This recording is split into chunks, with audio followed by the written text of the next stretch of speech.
pagi hari ini segala beban berat, keletih lesuan, dan persoalan hidup pagi hari ini kami taruh di bawah kaki salib-Mu Tuhan. Kami serahkan semua ke dalam tangan kuasa Tuhan, dan kami percaya kami punya Tuhan yang besar, yang sanggup berjanji dan selalu menggenapinya Tuhan. Berkati kebenaran firman-Mu yang pagi hari ini hamba-Mu akan sampaikan Tuhan. Pinjam lidah mulut hamba-Mu untuk berkata-kata kebenaran firman Tuhan. Firman Tuhan bukan hanya untuk umat-Mu saja, tetapi firman Tuhan ini terkhusus untuk hamba-Mu yang akan menyampaikan kebenaran firman Tuhan. Kuasai kami, kuasai pendengaran kami, sehingga pada pagi hari ini kami tidak pulang dengan membawa hati yang hampa, tangan yang hampa, tapi kami pulang dengan membawa kebenaran firman Tuhan yang bukan hanya kami baca, tetapi kami juga hidupi di dalam kehidupan kami sehari-hari, sehingga kami terima berkat Tuhan yang besar dan mujizat Tuhan yang besar boleh terjadi dan boleh kami bawa pulang nanti setelah ibadah ini. Di dalam nama Tuhan Yesus Kristus kami mengucap syukur. Kami siap untuk mendengarkan kebenaran firman Tuhan. Yang sudah siap mendengarkan firman Tuhan, mari kita katakan bersama-sama, amin.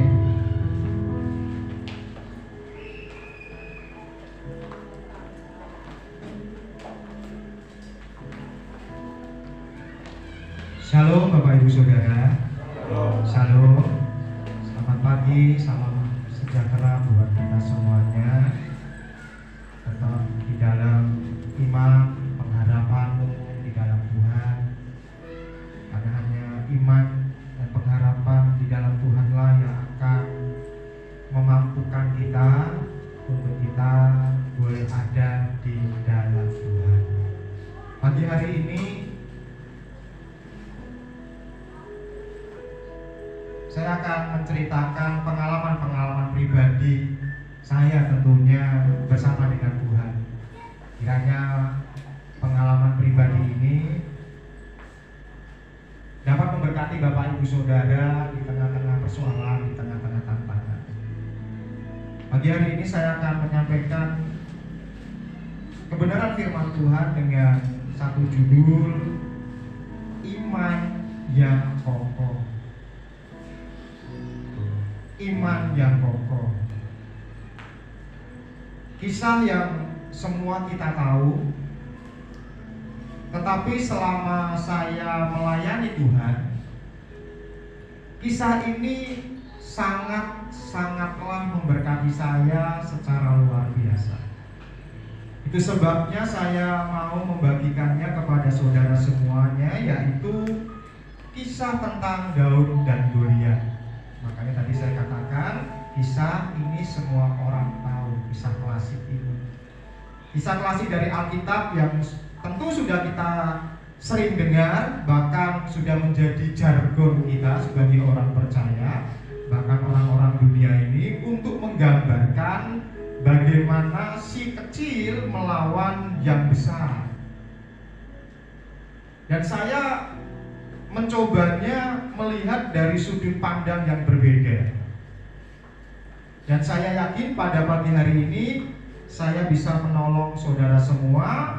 Kalau saudara mau membuka firman Tuhan atau saudara mau mencatat, saya yakin ada banyak hal yang saudara bisa catat pada pagi hari ini.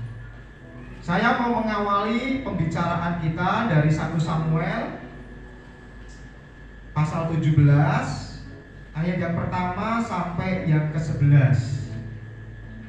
Dan kali ini saya akan ambil dari terjemahan bahasa Indonesia sehari-hari. Dikatakan seperti ini. Pada suatu ketika orang Filistin mengerahkan tentaranya untuk maju berperang. Mereka mengatur barisannya di kota Soko dalam wilayah Yehuda dan memasang perkemahannya di antara Soko dan Azeka dekat Efes Damim. Saul dan orang-orang Israel berkumpul juga dan berkemah di lembah Elah. Mereka bersiap-siap untuk menghadapi serangan orang Filistin. Demikianlah barisan orang Filistin berdiri di sebuah bukit, dan barisan orang Israel di bukit yang lain. Dan di antaranya ada sebuah lembah. Maka seorang jago berkelahi yang bernama Goliat dari kota Gad keluar dari perkemahan Filistin untuk menantang orang Israel. Tingginya kira-kira 3 meter, dan ia memakai topi tembaga dan baju perang tembaga yang beratnya kira-kira 57 kilogram. Kakinya dilindungi oleh penutup kaki dari tembaga, dan di baunya ia memanggul lembing tembaga. Gagang tombaknya sebesar kayu pada alat tenun, dan mata tombaknya kira-kira 7 kilogram beratnya. Seorang prajurit berjalan di depannya dengan membawa perisainya.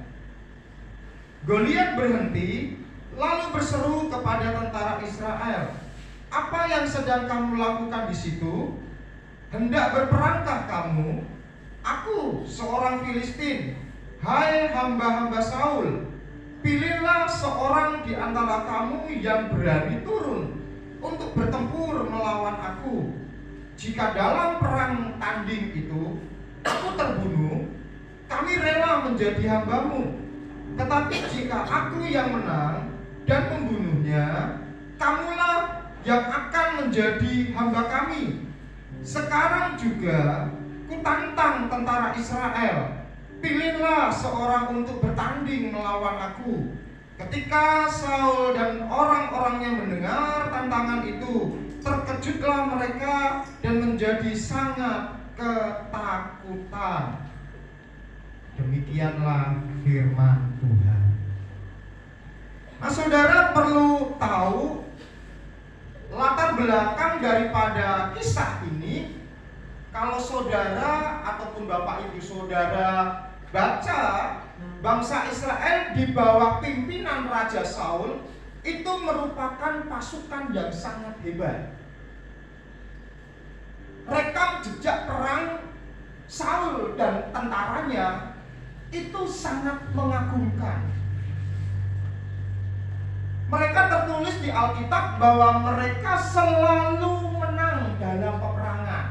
Dicatat ini, selalu menang di dalam peperangan. Bahkan juga melawan orang-orang Filistin sebelum adanya Goliat. Mereka selalu menang dan mereka merupakan pasukan yang sangat menakutkan bagi musuh-musuh mereka. Ini latar belakang dari tentara Israel yang dipimpin oleh seorang raja yang bernama Saul. Meskipun mereka, yaitu Saul dan tentara-tentara Israel, mempunyai rekam jejak yang luar biasa, namun kali ini Raja Saul dan pasukan tentaranya diperhadapkan pada kejadian yang tidak biasa. Pada saat mereka menghadapi bangsa Filistin, musuh bebuyutannya, mereka berpikir, Saul dan tentaranya berpikir, pasti kali ini menang lagi. Gampang. Kecil itu tentara Filistin. Udah berkali-kali saya kalahkan. Seperti yang sudah-sudah, pasti kami selalu menang. Karena mereka jagoan dalam berperang, Bapak Ibu Saudara. Tentara Israel di bawah kepemimpinan Raja Saul itu jago berperang. Taktiknya tidak pernah bisa dikalahkan musuh. Strategi perangnya ditakuti oleh bangsa-bangsa lain, termasuk bangsa Filistin. Jadi mereka berpikir, Saul dan tentaranya ini berpikir, kali ini pun pasti kami juga menang. Tetapi kali musuh mereka, yaitu musuh bangsa Israel, tentara Israel dan Saul, memakai strategi yang berbeda dari biasanya. Strategi ini tidak bisa diantisipasi oleh Raja Saul. Strategi yang dipakai oleh bangsa Filistin kali ini tidak pernah terpikirkan di pikiran Saul. Kali ini bangsa Filistin hanya memajukan seorang tentaranya saja dan menantang siapa saja dari pasukan tentara Israel untuk berduel 1 lawan 1 dengan jagoan mereka yang namanya Goliat. Nah, mereka tidak biasa dengan cara perang yang seperti ini. Bangsa Israel tidak terbiasa perang seperti ini 1 lawan 1. Bangsa Filistin pikir kalau aku perang seperti biasanya pasti bangsaku kalah. Bangsa Filistin ini sudah dikalahkan berkali-kali oleh tentara Israel dan rajanya Saul yang bernama Saul. Akhirnya dia memakai taktik strategi yang berbeda. Makanya bangsa Filistin berpikir kalau kami perang seperti biasa-biasa, seperti yang sudah-sudah, pasti kami kalah. Itu pemikiran bangsa Filistin. Mendingan sekarang pakai strategi yang berbeda. Dia memajukan seorang bernama Goliat. Sepertinya strategi ini membawa hasil. Raja Saul dan tentaranya ketika mendengar tantangan daripada Goliat, mereka sangat ketakutan. Saudara bisa bayangkan, saudara bisa bervisualisasi, saudara bisa berangan-angan tentara Israel yang selama ini diunggulkan, selalu jadi jagoan, sekarang terlihat sangat lemah. Mengapa saya katakan demikian? Sebab selama ini Raja Saul dan tentaranya selalu bertempur dalam kelompok. Selama ini Raja Saul dan tentaranya ketika dia bertempur itu gerombolan, rame-rame, keroyokan. Ribuan pasukan dikerahkan sekaligus maju bersama-sama. Mereka belum pernah bertanding, bertempur, atau ditantang 1 lawan 1. Nah, strategi yang dipakai oleh bangsa Filistin ini sekarang berbeda. Mereka perlu menentukan, yaitu Saul perlu menentukan jagoan orang Israel atau jagoan tentara Israel satu saja yang paling hebat, yang paling jagoan, yang paling kuat untuk melawan jagoan orang Filistin yang bernama Goliat. Kalau jagoan Israel menang, tadi firman Tuhan kita sudah simak, maka orang Filistin akan mengaku apa tadi? Mengaku apa? Kalah. Dan menjadi budak bangsa Israel kalau Goliat kalah. Namun sebaliknya kalau jagoan orang Israel yang kalah, maka mereka, Raja Saul, bangsa Israel, tentara Israel, harus menjadi hamba dan menjadi budak bangsa Filistin. Penampilan Goliat yang tadi kita sudah baca, tinggi besar, kurang lebih berapa tadi? 3 meter. Oh, bisa mentok plafon gereja kita juga kalau sudah.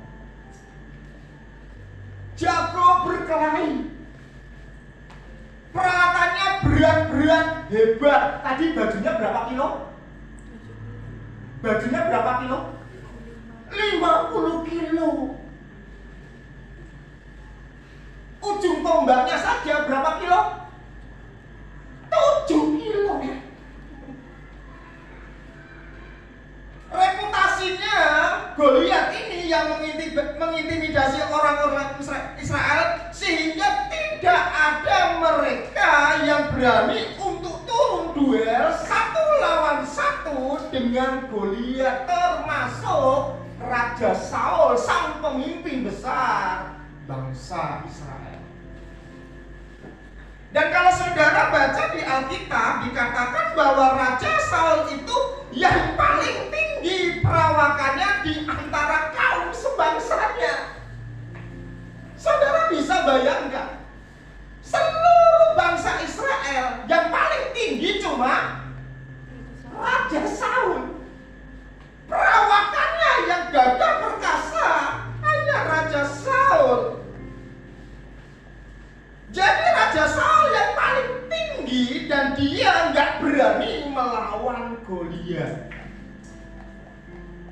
Setiap hari, bayangkan Bapak Ibu Saudara, bayangkan setiap hari kalau saudara baca Alkitab nanti dilanjutkan dari ayat-ayat selanjutnya. Setiap hari selama 40 hari Goliat maju menantang bangsa Israel. Setiap hari maju menantang bangsa Israel, kurang lebih 40 hari, tiap hari. Dengan terus mengejek, dengan terus menantang, dengan terus ledekan-ledekan yang dikeluarkan dari mulut Goliat. Ayo, siapa yang mau maju? Setiap hari bangsa Israel termasuk Saul direndahkan. Setiap hari bangsa Israel itu ketakutan karena ditantang oleh Goliat. Tiap hari. Setiap hari Goliat dengan gagahnya menantang, berdiri. Saudara bisa bayang, tingginya itu kurang lebih 3 meter, Anda bisa dibayangkan. Ayo! Yang mungkin bilang begini, masa sih gak ada yang berani dari antara kalian? Tentara Israel, katanya kalian tuh hebat, bangsa pilihannya Tuhan, selalu menang di dalam peperangan. Ayo dong, masa gak ada yang berani? Ayo dong, katanya jagoan dan lain sebagainya. Tiap hari. Tetapi kenyataannya memang tidak ada yang berani dari pasukan Israel untuk maju menghadapinya, Bapak Ibu Saudara. Sampai kemudian kita tahu ya, ada figur lain yang muncul di medan pertempuran, yaitu seorang anak yang masih muda, yang tidak pernah, perhatikan, yang tidak pernah punya pengalaman untuk berperang. Namanya siapa? Namanya siapa? Namanya Daud. Nah, ayah Daud ini namanya Isai. Dia punya 8 orang anak laki-laki, 3 di antaranya, 3 yang besar, kakak-kakaknya Daud itu menjadi prajurit dan bergabung pada pasukan tentara dari Raja Saul. Dan ceritanya pada suatu hari Daud itu disuruh oleh ayahnya untuk mengantarkan makanan kepada abang-abangnya, kepada ketiga kakaknya yang sudah menjadi tentara dan sudah bergabung sama Raja Saul untuk berperang. Tujuan bapaknya Isai sembari Daud mengantarkan makanan, bapaknya juga ingin tahu apakah kakak-kakaknya Daud itu masih hidup atau tidak selama berperang.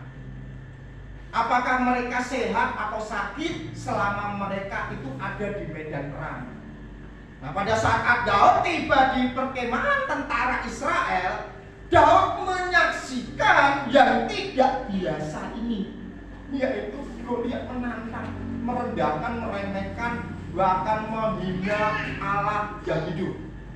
Kita bisa baca dalam 1 Samuel 17 ayat 23 sampai 24, sedang ia berbicara dengan mereka, yaitu ketika Daud berbicara kepada tentara-tentara Israel itu, kenapa sih orang itu loh, tampillah maju pendekar itu, namanya Goliat, orang Filistin dari Gat, dari barisan orang Filistin, yang mengucapkan kata-kata yang tadi juga tetap sama selama 40 hari, 40-an hari itu Bapak Ibu Saudara. Dan Daud mendengarnya. Ketika semua orang Israel melihat orang itu, larilah mereka, tentara Israel lari daripadanya dengan sangat ketakutan. Bisa dibayangkan Bapak Ibu Saudara, saudara bisa membayangkan betapa bingungnya Daud.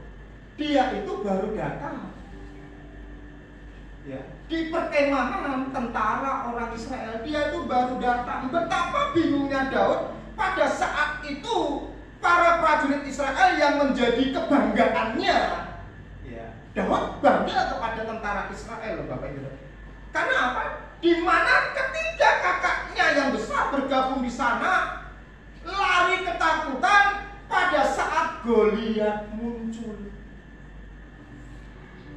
Itu suatu pemandangan yang tidak biasa bagi Daud, tidak biasa itu. Bayangkan Daud bingung loh Bapak Ibu, baru datang, kocar-kacir termasuk kakak-kakaknya, lahan terbirit-birit mungkin. Kenapa ini semua terjadi? Kenapa bisa jadi begini? Mungkin Daud di dalam pikirannya berpikir, kok pada ciut semua?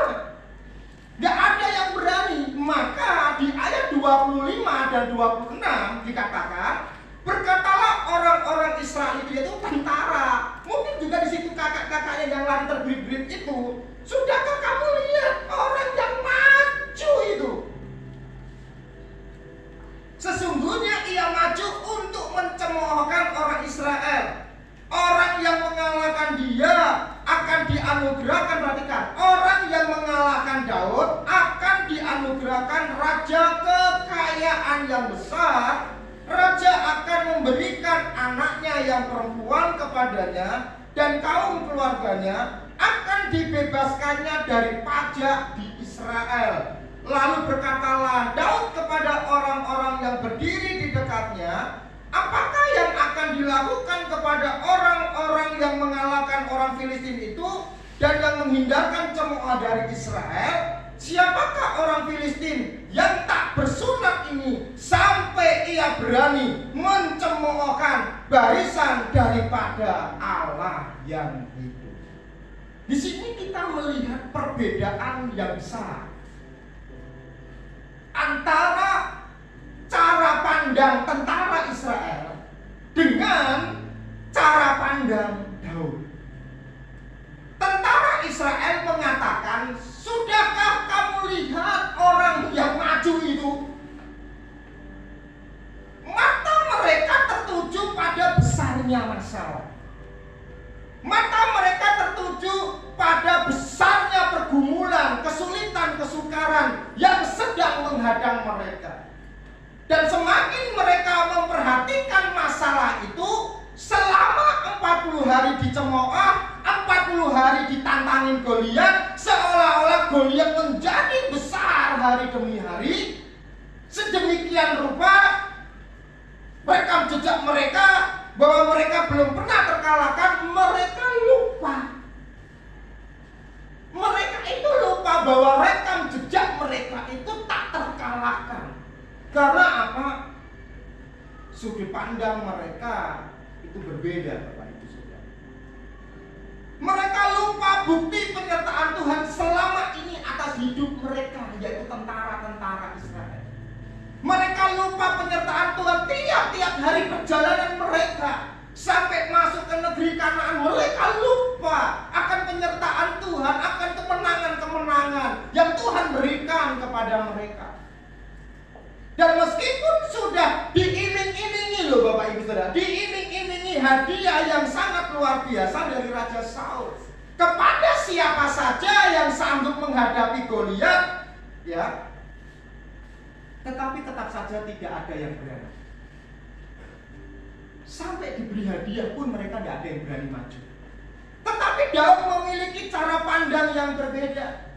Daud katakan begini, siapakah orang Filistin yang tak bersunat ini sampai ia berani mencemoohkan barisan daripada Allah yang hidup?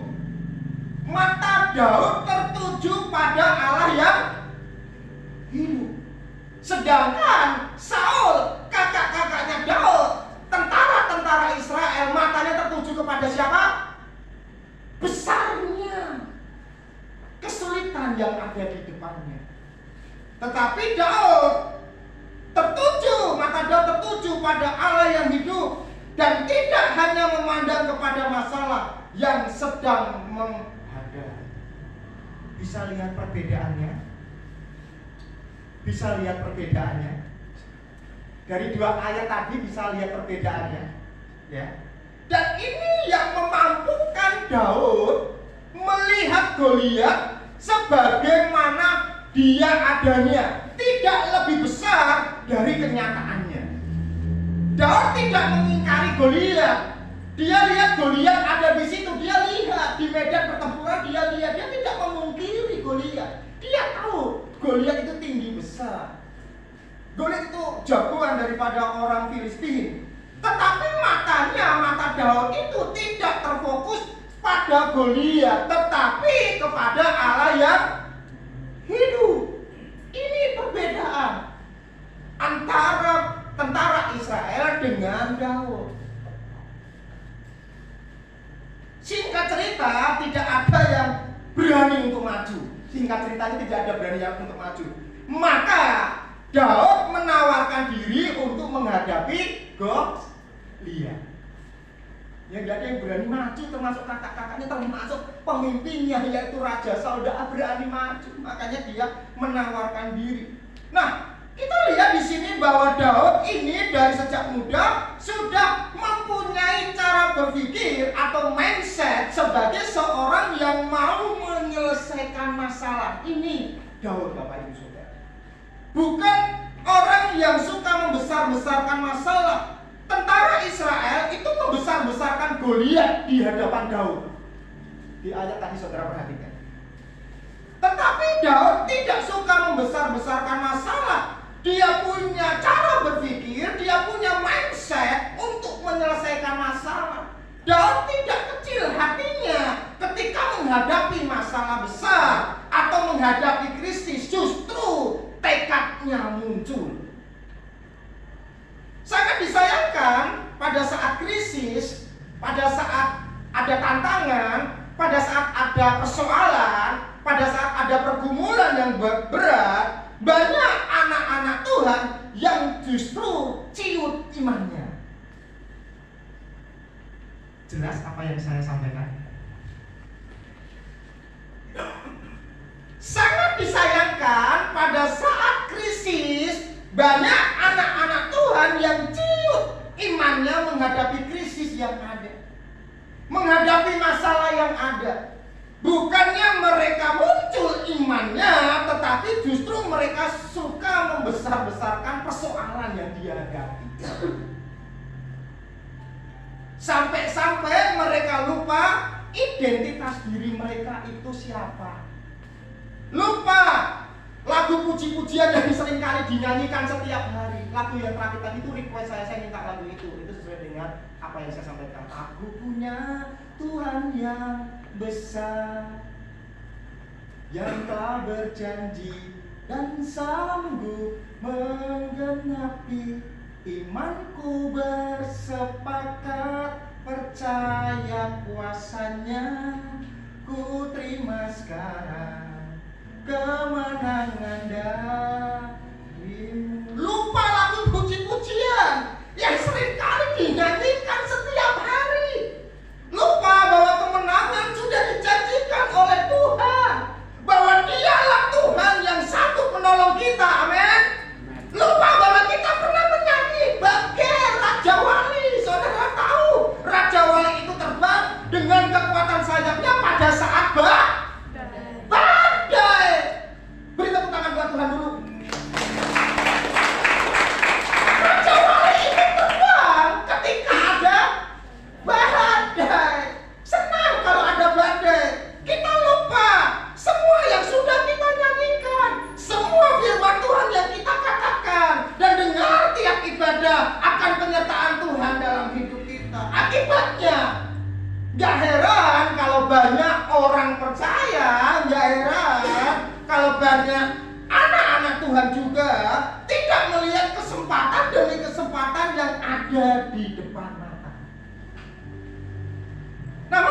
kembali ke cerita tadi.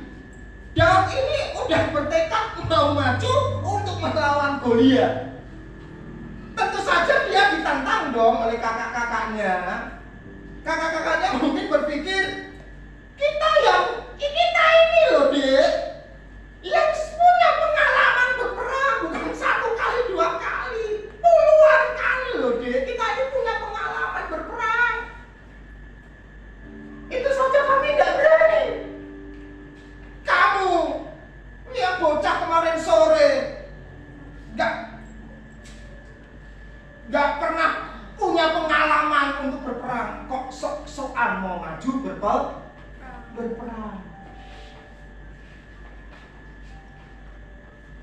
Kakak-kakaknya mungkin berpikir, bagaimana nanti kami harus mempertanggungjawabkan kepada papa, kepada Isai ayahnya. Mereka kalau sampai kamu mati, pasti ayah akan menyalahkan kami. Kenapa kalian biarkan adikku melawan Goliat? Perang aja nggak pernah. Di mana akal kalian?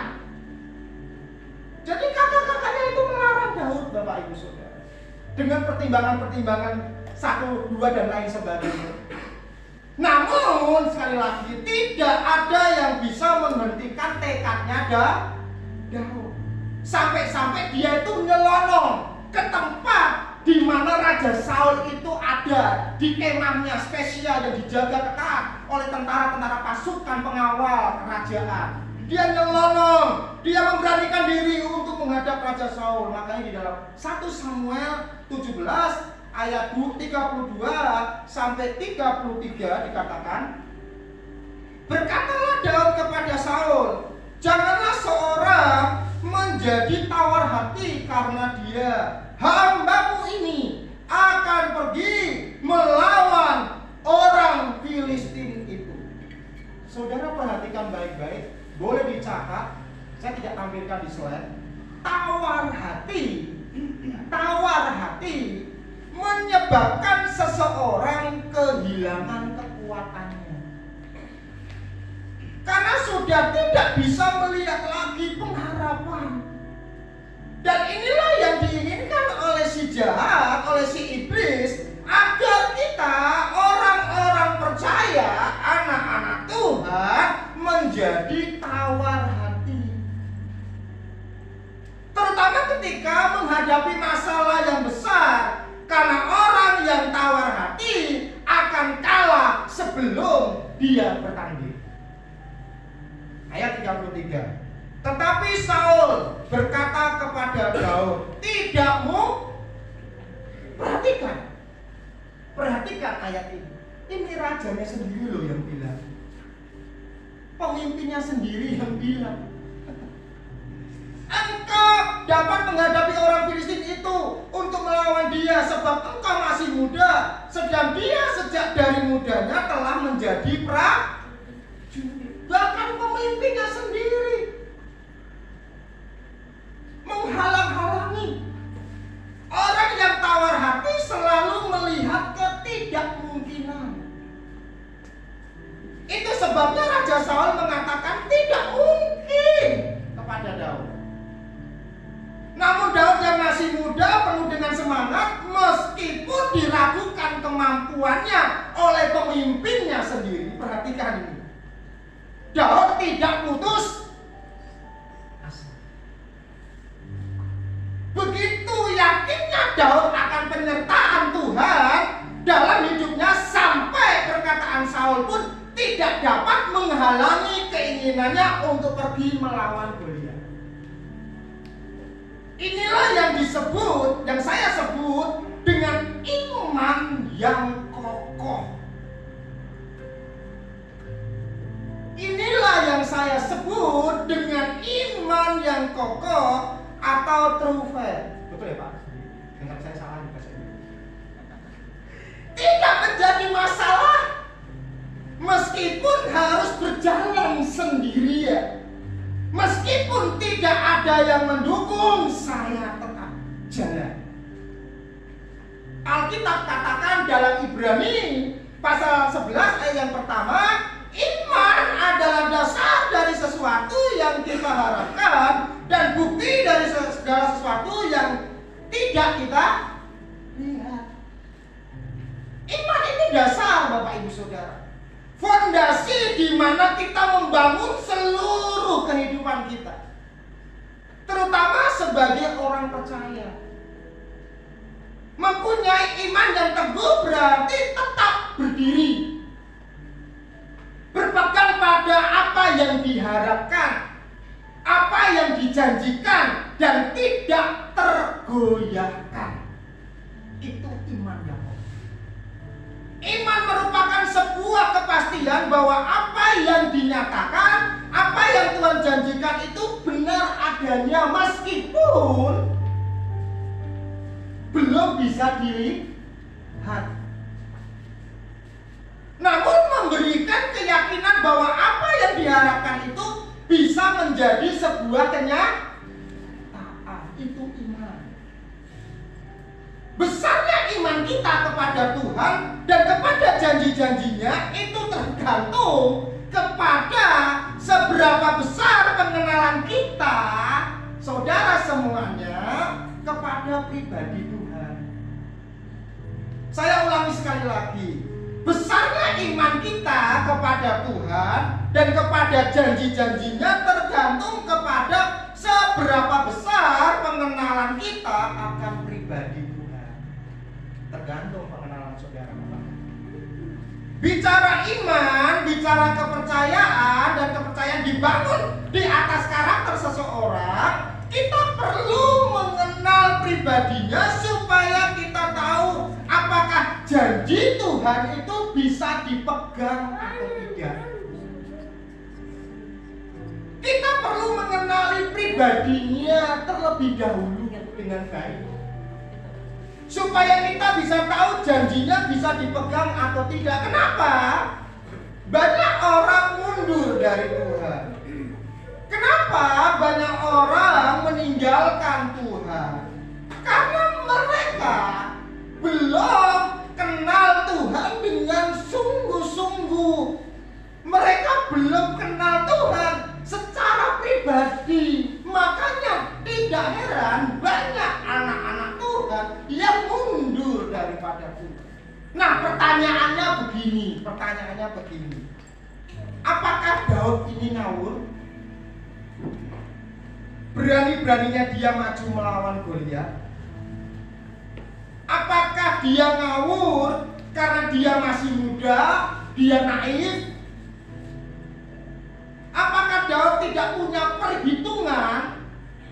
Apakah Daud tidak punya kalkulasi? Saudara bisa jawab sendiri. Saya akan bacakan ayat. Saya mau saudara jawab apakah Daud itu ngawur atau tidak.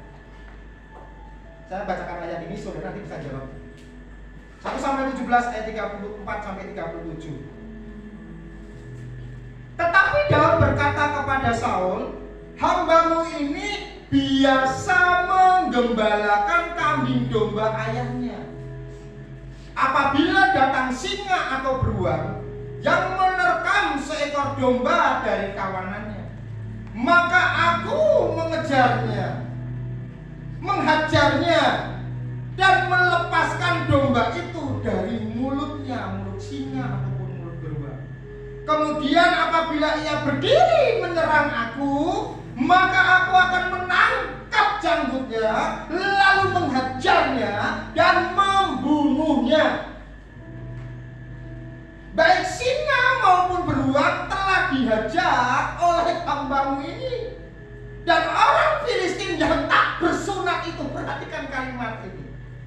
Iya, yaitu orang Filistin yang bernama Goliat itu, yang tak bersunat itu, akan sama seperti salah satu daripada binatang itu yang sudah dibantai, dicabik-cabik, dibunuhnya oleh Daud.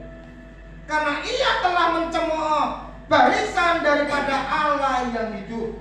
Pula kata Daud, "Tuhan yang telah melepaskan aku dari cakar singa dan dari cakar beruang, Dia juga akan melepaskan aku dari tangan orang Filistin itu." Kata Saul kepada Daud, "Pergilah, Tuhan menyertai engkau."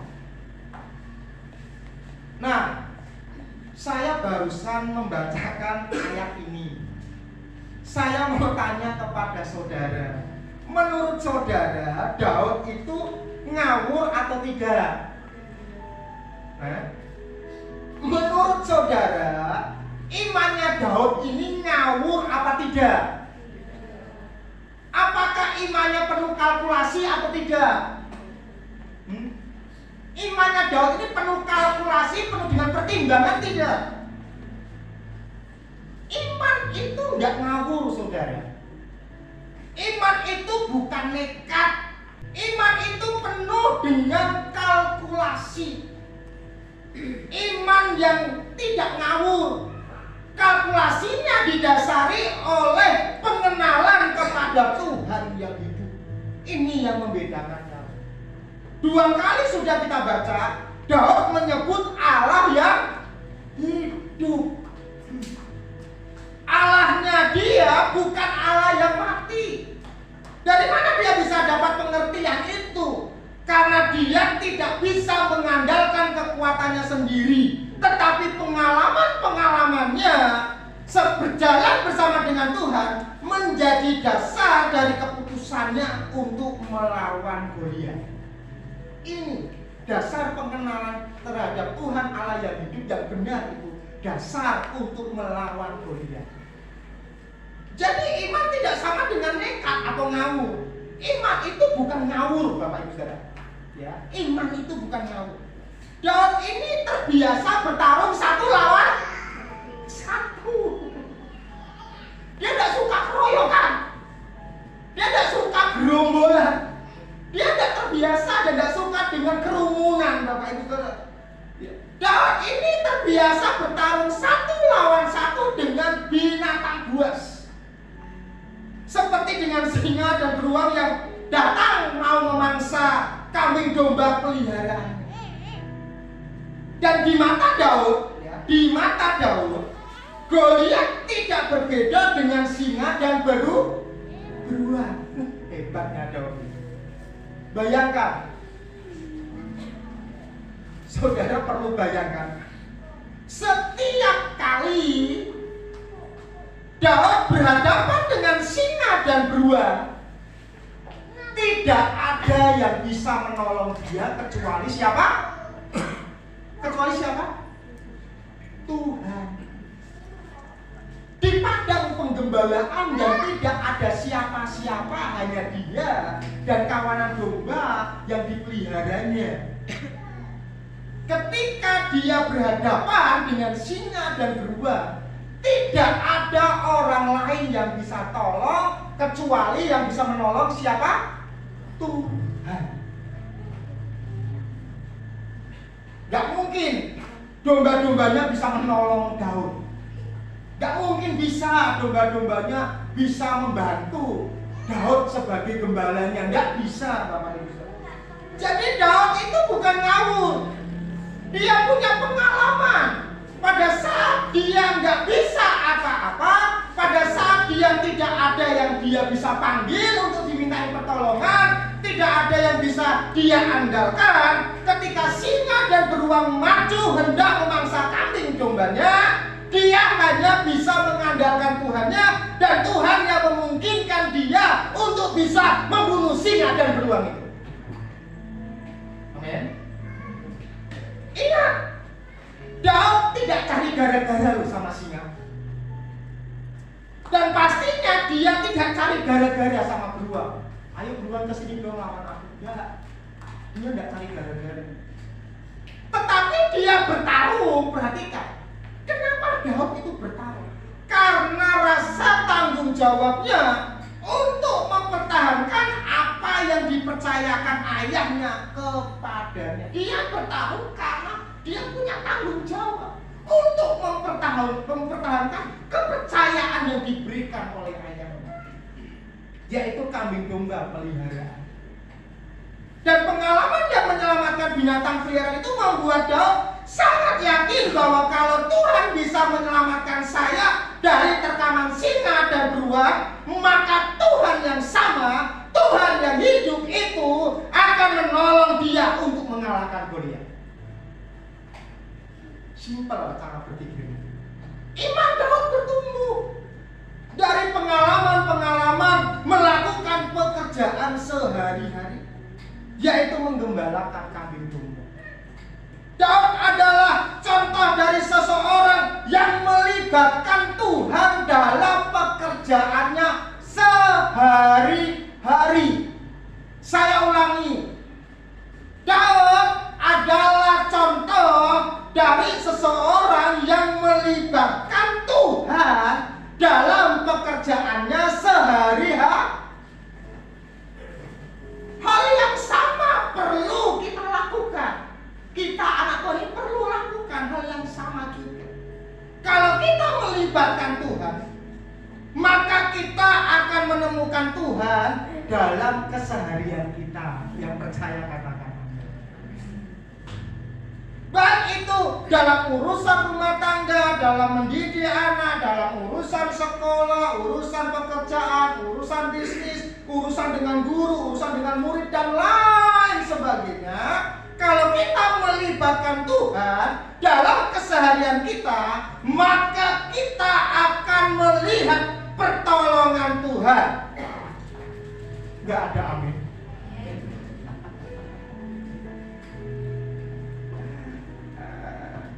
Nah, kisah tentang Goliat ini menggambarkan kepada kita semua, pada saya tentunya, bahwa pentingnya kita mempunyai yang namanya iman pribadi. Itu penting, iman pribadi, Bapak Ibu. Saya menyebutnya itu iman personal. Iman personal atau iman pribadi adalah iman pribadi yang datangnya dari pengenalan kita kepada Tuhan yang hidup. Itu iman personal. Itu artinya iman pribadi yang datangnya dari pengenalan kita dengan Tuhan yang hidup. Daud kenal siapa Tuhannya. Meskipun masih sangat muda, Daud sudah mempunyai pengalaman pribadi berjalan dengan Tuhan sendirian. Dan ini yang membedakan Daud dengan Saul. Ini yang membedakan Daud dengan Saul. Sedangkan Raja Saul selama ini selalu bertempur dalam kelompok, dalam kerumunan, dalam komunitas, dalam gerombolan, keroyokan. Saul berani karena yang maju rame-rame. Saul berani karena ada gerombolan. Imannya saya sebut itu iman gerombolan, iman komunitas, iman kerumunan, iman gerombolan. Dalam banyak kesempatan memang iman seperti ini, komunitas, gerombolan, perkumpulan seperti ini menghasilkan kemenangan demi kemenangan. Memang menghasilkan kemenangan demi kemenangan. Bersama komunitas, kelompok, mereka jagoan, selalu menang, Bapak Ibu Saudara.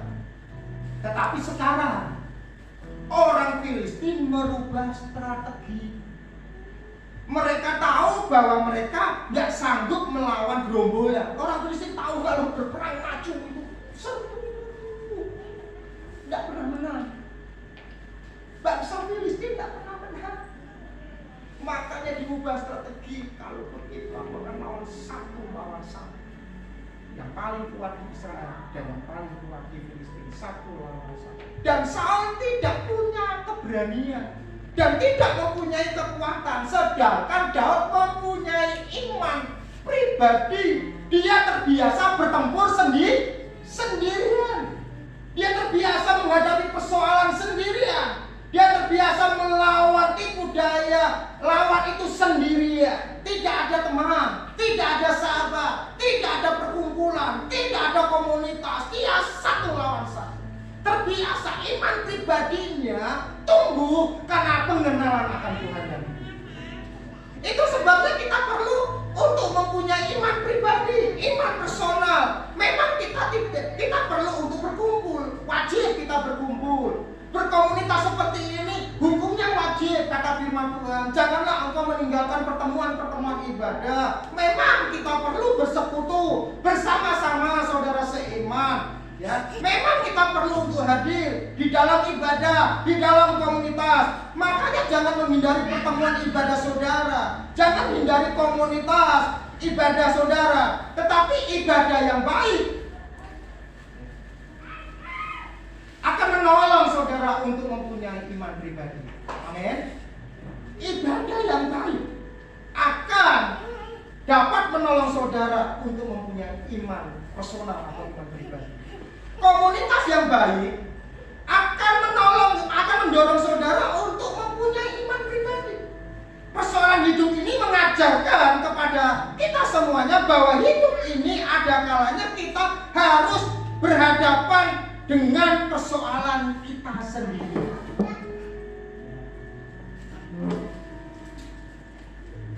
Di mana kita tidak dapat mengandalkan orang lain, di mana kita tidak bisa mengandalkan pemimpin kita, di mana kita tidak bisa mengandalkan suami kita, istri kita, anak-anak kita, tidak dapat mengandalkan orang lain untuk bertarung bersama dengan kita. Ada banyak anak Tuhan yang terlalu nyaman hidupnya dalam komunitas, selalu diperhatikan oleh pemimpin rohaninya, selalu diingatkan, selalu didoakan, selalu diberikan penghiburan, selalu diberikan ayat-ayat firman Tuhan, sehingga lupa mengembangkan hubungan pribadinya dengan Tuhan. Pada saat persoalan datang, semua orang yang selama ini telah membantunya, telah menolongnya, tidak bisa lagi membantu, maka iman mereka akan lemah. Lihat olahragawan Bapak Ibu. Pada saat mereka latihan selalu memang bersama-sama. Olahragawan itu kalau latihan bersama-sama dengan olahragawan yang lain. Ada pelatih fisik, ada pelatih teknik, ada sparring partner ya, yang membantu mereka pada saat mereka berlatih. Tetapi pada saat mereka bertanding, mereka harus muncul sendirian. Mereka tidak akan bersama dengan pelatihnya tidak akan ikut berperang, bertarung melawan dia. Tidak ada lagi orang yang bisa menolong mereka. Ada masa-masa di mana saudara harus berhadapan dengan persoalan saudara sendiri. Ada masa-masanya itu. Teman segereja tidak akan pernah bisa menolong selama-lamanya. Saya sebagai pemimpin gereja ini tidak akan pernah bisa menolongmu setiap hari, setiap waktu. Tentu ada hal yang tidak bisa engkau ceritakan kepada banyak orang. Dan ada masa-masa di mana saudara harus berhadapan dengan persoalan saudara sendirian. Dan pada saat itu, kalau iman saudara tidak saudara bangun di atas pengenalan pribadi dengan Tuhan, saudara akan setengah mati. Saudara akan setengah mati. Saudara akan ketakutan. Saudara akan merasa kecil. Saudara lupa jati diri saudara sebenarnya siapa. Saudara akan merasa kalah sebelum bertanding, tawar hati. Saudara setiap hari melihat persoalan, tambah hari kok tambah besar, tambah hari kok tambah besar. Dan saudara lihat, Maria Ibu Yesus itu pribadi yang luar biasa menurut saya. Diberkati Tuhan, bisa dipilih menjadi ibunya Yesus. Tetapi saudara bisa bayangkan, pada saat dia harus mengandung Yesus, belum pernah ada, sampai hari ini kita hidup, belum pernah ada belum pernah ada sebelum dan sesudah itu orang hamil karena Roh Kudus. Belum ada. Sekarang saya mau tanya, kalau tiba-tiba yang perempuan-perempuan ini belum pernah melakukan apa-apa dalam tanda kutip hubungan dewasa itu, tiba-tiba mau cerita sama siapa? Gak ada laki-laki ya yang membuat dia itu gini. Mau cerita sama siapa? Halo? Mau cerita sama siapa? Dia dipilih. Seringkali baca wahai ya jadi Maria, ibunya Yesus. Coba saudara jadi Maria. Mau ngomong sama siapa? Siapa yang bisa percaya sama dia? Bahwa aku ini mengandung bukan karena laki-laki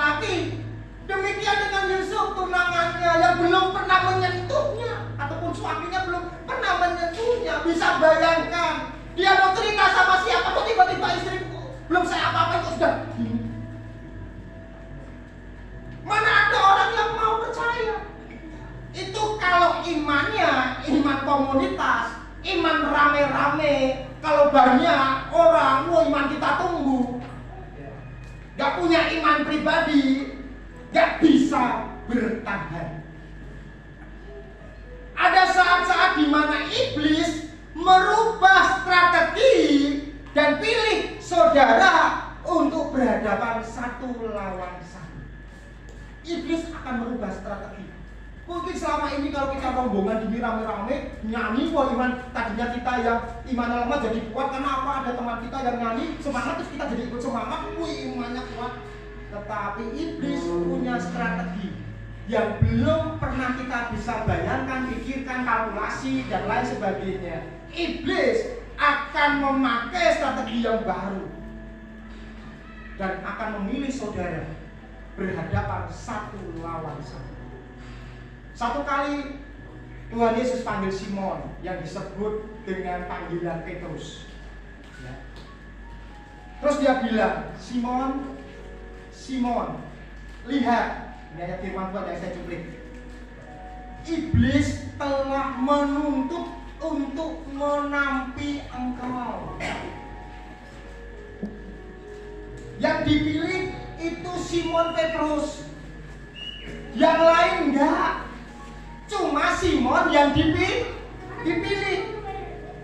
Mungkin hari ini saudara sedang menghadapi tantangan seperti itu. Engkau cerita sama orang, orang cuma iya saja. Tetapi orang itu tidak mengerti betul apa yang menjadi persoalan hidupmu. Dan kau ditantang untuk berhadapan dengan persoalanmu sendiri satu lawan satu. Tapi saya mau kasih tahu kepada saudara. Saya mau menutup dengan Mazmur 23 ayat yang pertama sampai yang ke-6. Saya akan tutup firman Tuhan ini dengan Mazmur 23 ayat yang pertama sampai yang ke-6. Perhatikan baik-baik. Tuhan adalah gembalaku, takkan kekurangan aku. Ia membaringkan aku di padang yang berumput hijau. Ia membimbing aku ke air yang tenang. Ia menyegarkan jiwaku. Ia menuntun aku di jalan yang benar oleh karena namanya. Perhatikan sebelum saya lanjutkan ayat selanjutnya. Perhatikan. Di ayat pertama sampai ketiga, ya perhatikan ya, ini sangat penting saudara boleh catat. Di ayat pertama sampai ketiga, Daud menggambarkan Tuhan dengan kata iya. Iya itu artinya orang ketiga. Ia membaringkan aku, ia membimbing aku, ia menyegarkan jiwaku, ia menuntun aku. Tetapi mulai dari ayat keempat, dia tidak pakai kata iya. Ayat yang keempat saya akan bacakan. Sekalipun aku berjalan dalam lembah kekelaman, aku tidak takut bahaya, sebab engkau besertaku. Gadamu dan tongkatmu itulah yang menghibur aku. Engkau menyediakan hidangan bagiku di hadapan lawanku. Engkau mengurapi kepalaku dengan minyak, pialaku penuh melimpah. Kebajikan dan kemurahan belaka akan mengikuti aku seumur hidupku, dan aku akan diam dalam rumah Tuhan sepanjang masa. Mazmur ini keluar dari seseorang yang punya hubungan personal, hubungan pribadi dengan Tuhan, yang mempunyai iman pribadi benar-benar di hadapan Tuhan. Perhatikan, di ayat pertama sampai ayat yang ketiga, dia yaitu Daud pakai Tuhan sebagai orang ketiga. Kemudian di ayat yang keempat, dia gambarkan Tuhan bukan ia lagi, tetapi engkau, yang artinya sebagai orang kedua. Artinya apa Bapak Ibu Saudara? Artinya Daud dekat hubungannya dengan Tuhan. Ia itu orang ketiga, lebih jauh, tetapi engkau orang kedua. Jadi dia menggambarkan hubungan dia dengan Tuhan lebih dekat, lebih personal, lebih pribadi, lebih intim. Justru perhatikan, ini. Justru ketika Daud dia berjalan di dalam lembah apa? Kekelaman. Justru di dalam persoalan imannya tumbuh. Justru dia mengenal Tuhan dekat dengan dia. Hubungan dia dekat dengan Tuhan itu jauh lebih dekat ketika dia berjalan di lembah apa? Kekelaman. Tidak pada saat dia menghadapi air yang tenang, rumput yang hijau. Oh, puji Tuhan kalau itu terjadi dalam hidup kita. Haleluya dan lain sebagainya. Betul kan? Senang kan kalau ada di rumput yang tenang, kalau rumput yang air yang tenang, rumput yang hijau, senang kan? Puji Tuhan, tidak berdosa, tidak salah. Haleluya. Pada rumput yang hijau, air yang tenang itu, haleluya, puji Tuhan. Tetapi pada saat dia masuk dalam lembah kekelaman, dia mendapati Tuhan lebih dekat dengan dia. Ya, amin. Kalau saudara ada persoalan, disitulah Tuhan akan dekat dengan saudara. Tapi jangan cari persoalan. Persoalan yang bisa dicari datang sendiri, ya. Akan datang sendiri, Bapak Ibu. Jadi kalaupun hari ini saudara kita semuanya sedang menghadapi perkara-perkara yang besar, yang kau share kepada teman-teman ataupun kepada pemimpinmu, ya, orang lain hanya iya saya doakan ya Pak, saya doakan ya Bu. Tetapi sesungguhnya mungkin orang yang engkau ceritakan itu tidak mengerti betul situasi persoalan yang rumit di dalam hatimu. Engkau harus hadapi ini semuanya sendirian. Amin. Engkau harus hadapi itu sendirian.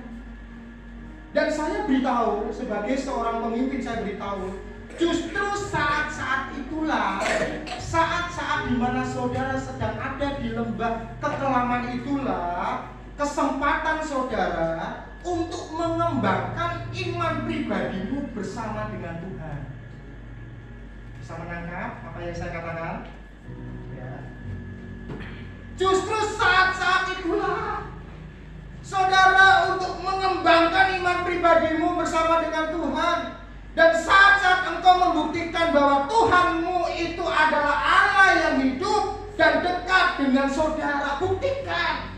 Bukan hanya ketika saudara ada di air yang tenang saja Tuhan ada. Bukan pada waktu di rumput yang hijau saja Tuhan ada.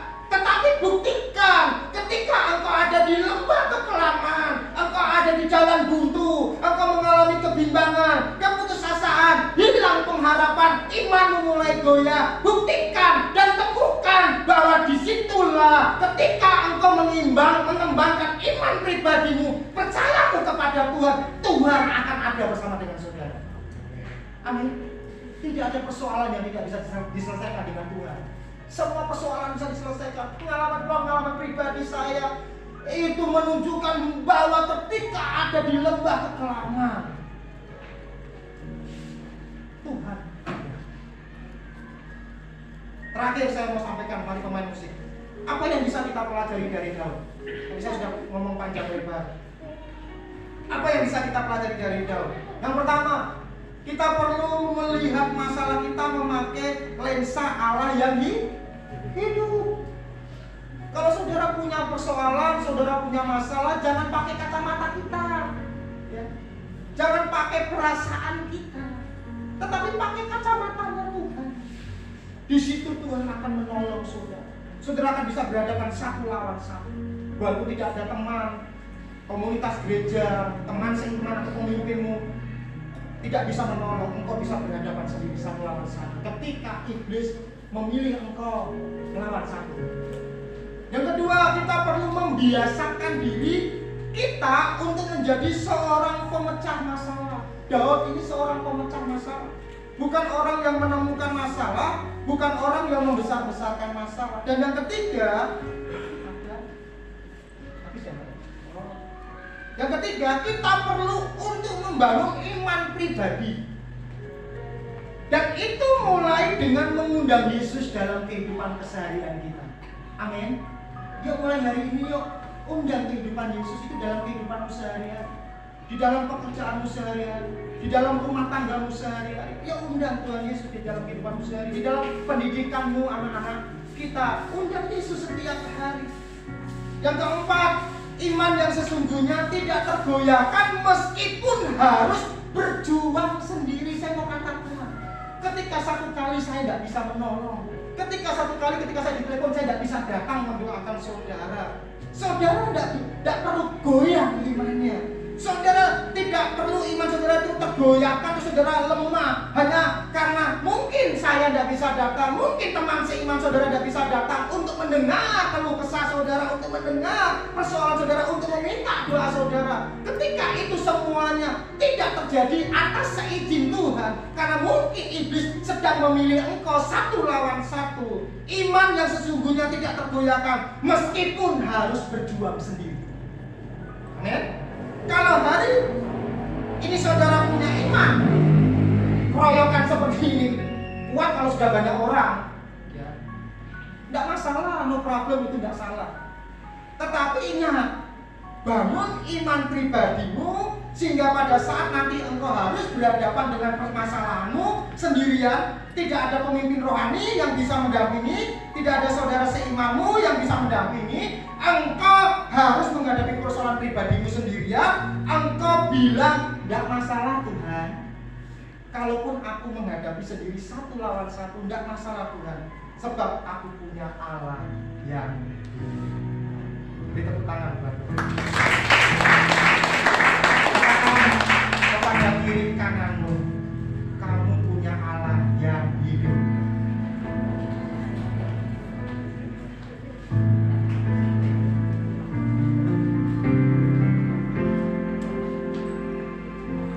Ku punya Tuhan yang besar, yang telah berjanji dan sanggup menggenapi imanku, bersepakat percaya kuasanya. Ku terima sekarang kemenangan dan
berserah total di hadapan Kau pagi hari ini. Dan tiba saatnya kami juga akan memberikan korban syukur kami yang terbaik yang ada pada kami untuk Kau. Tuhan akan memberkati kami ketika kami memberikan korban syukur ini yang terbaik pada nama. Di dalam nama Yesus kami berdoa dan ucap syukur. Haleluya. Amin. Bapak Ibu Saudara, sehat, terus bangun imanmu di dalam Tuhan, doakan putra putrimu bisa menggapai cita-cita setinggi di langit. Kita akan berjumpa minggu depan. Sebelum saya mengakhiri ibadah ini dengan doa berkat, saya undang Maya Julian. Karena dia hari ini akan berangkat ke Palangkaraya melanjutkan pendidikannya. Mari nak, mari pamitan sama saya. Ya. Mari saudara, kita berdiri semuanya. Kiranya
setiap jemaat-jemaat Tuhan pada pagi hari ini, ketika mereka sedang menghadapi persoalan yang pelik Tuhan, persoalan yang sulit, mereka mengalami jalan buntu Tuhan, biarlah mereka terbang bagaikan burung rajauhan.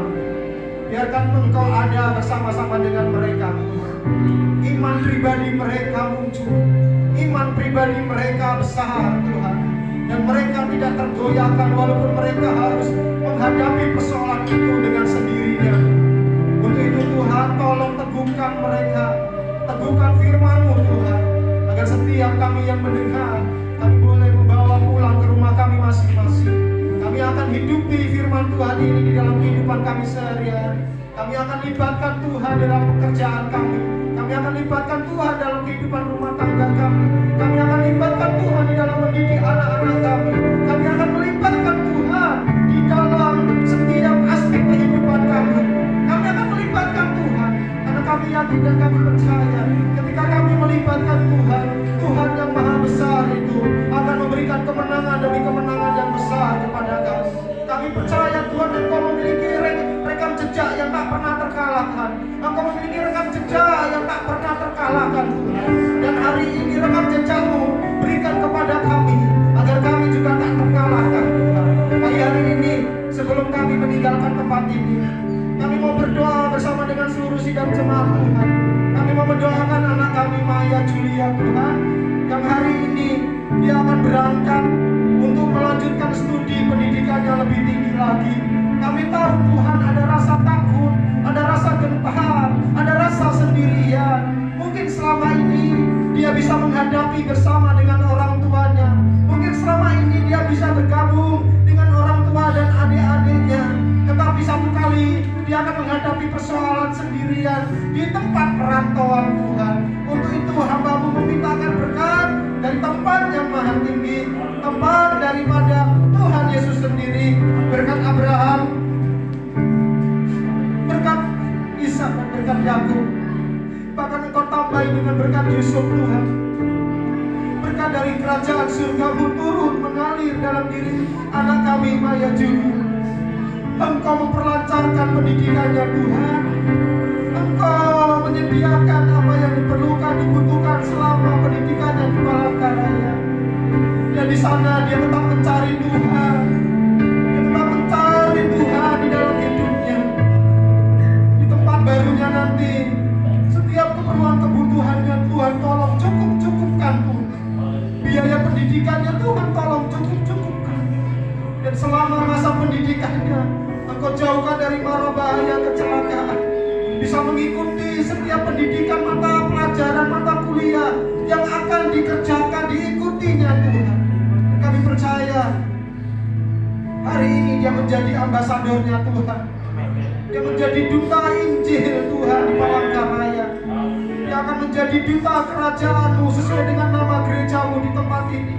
Akan mengembang ke kiri ke kanan, akan menyebar dan memberkati banyak bangsa-bangsa Tuhan dengan kehadiran anak-anak kami semuanya. Dimanapun dia nanti berada, berteman, bergaul dan beribadah, pertemukan dengan orang-orang yang benar Tuhan. Pertemukan dengan orang-orang yang memiliki kerohanian yang baik, yang benar di hadapan Tuhan. Sehingga ketika orang tuanya melepaskan dia untuk menempuh pendidikan yang lebih tinggi lagi, ada damai sejahtera dan sukacita yang dimiliki oleh orang tuanya. Bahkan kami keluarga besar yang selama ini sudah dibantu, sudah ditolong, biarlah Engkau memberikan kepada kami damai sejahtera, sukacita untuk bisa melepaskan anak kami pada saat ini Tuhan. Kiranya anak kami Maya Julia mencapai cita-citanya setinggi langit, dan apa yang diharapkan dan diimpi-impikannya terwujud, sehingga nama Tuhan saja dipuji, dipermuliakan. Suatu hari nanti dia akan menjadi orang-orang yang diberkati oleh Tuhan, bisa menjadi pejabat, bisa menjadi petinggi-petinggi negeri ini Tuhan. Dan apa saja yang dikerjakan oleh anak kami Maya Julia dibuat Tuhan berhasil. Terima kasih Tuhan.